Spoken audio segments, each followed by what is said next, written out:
Here we go. We have a question. Count good numbers. A digit string is good if the digits at even indices are even and the digits at odd indices are prime.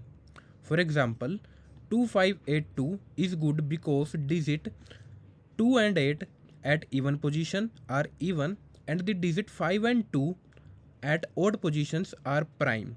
However, 3245 is not good because 3 is at even index but is not even. So the first index is even but this value, this digit should be even, but this is not even. We have given a integer n, we need to return the total number of good integers.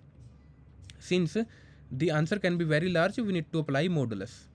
A digit string is a string consisting of 0 to 9 that may contain leading zeros. And we have given an example. If we need to create integers of one length, so of one length the first position is even only, so we can place these 5 values in it. So there are in total 5 values. If we have given 4, it means we want to create integers of 4 length, so we have that many good digits, right? So let's build the approach. Let's suppose my number is 5. I want to create 5 digit number. So this is 0th place, this is 1th place, this is 2 place, this is 3 place, this is 4 place, right? So how many odd places we have? So first of all we need to figure out even places. I want to figure out odd places. How many odd places we have? First let's figure out this. The odd places is 5 by 2, which is 2 only, and the even places is n minus odd places, which is 3. Same applies for if my given length is 4, so 4 by 2 is 2 only. It means my odd places is 2 and my even places is also 2. If my length is 6, so it will be 6 by 2. It means 3 places are even, 3 places are odd, right? So that what it means. Then how many different choices we have on odd places? On odd places the value must be prime, so we have 4 different digits: 2 prime, 3 prime, 5 prime and 7 prime. What are the different possibility on even places? The even places value is 0, 2, 4, 6 and 8, right? So for the even places we have 5 different choices, we have 5 different choices, we have 5 different choices. For the odd places we have 4 different choices, 4 different choices, right? So we can write it like this: 4 choices. So for the even and for the odd, first let's write for odd. What is for odd? Odd is 4 different choices. It means 4 multiply 4, 4 different choices on odd places. On odd places. What is for even? Even is 5 multiply 5 multiply 5. It means 5 different choices on even number of places, right? So we will apply super power.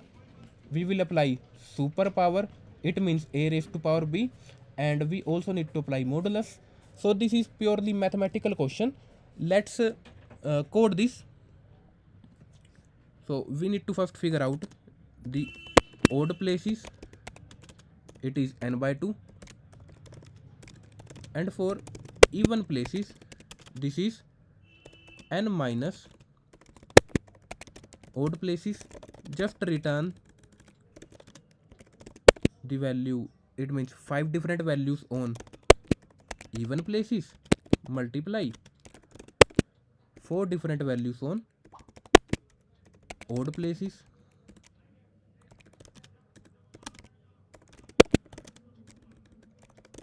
A raised to power b. If power is 0, the value is 1. If power is divisible by 2, apply the same function with a multiply a and power divided, otherwise a and power minus 1. Also need to apply modulus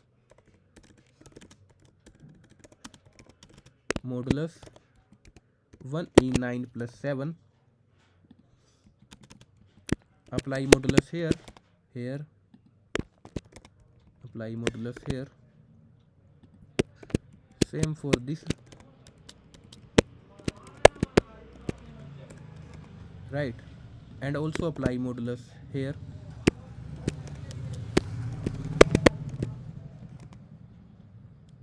and also need to convert into integer. Let's run this. Working fine. Let's submit this.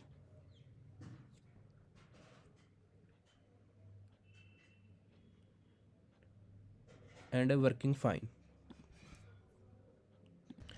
Let's discuss about the time and space complexity. We have given this solve function. This solve function, what we have? First, we have some power, then power is divided,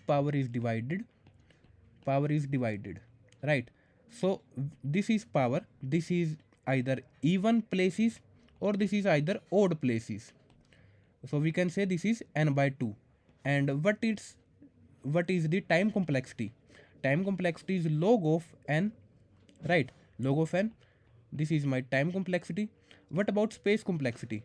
So space is also log of n if we include recursive space, right? But this thing can also be solved just a simple for loop, right? So the space complexity can be improved if you write a for loop. That's all about this question. Thank you all for watching.